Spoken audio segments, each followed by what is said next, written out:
How do dinosaurs get well soon?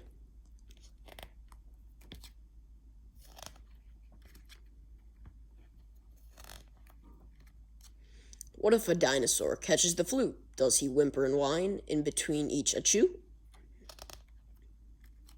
Does he drop dirty tissues all over the floor? Does he fling all his medicine out of the door? Does he flip off his covers with tooth and with tail? Does he dump out his juice and get sick in a pail?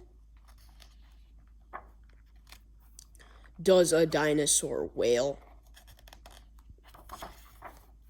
What if a dinosaur goes to the dock?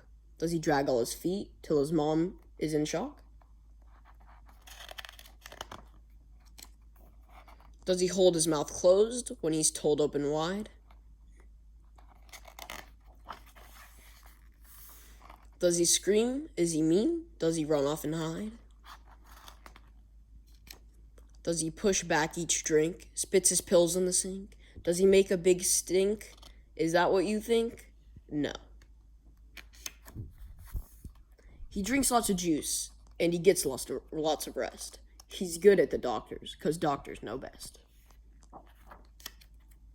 He uses a hanky on mouth and on nose. He snuggles right down underneath the bedclothes. He takes all his medicine without a fight. He closes his eyes. He whispers goodnight. Then Mama and Papa tiptoe out the door. Get well, little dinosaur.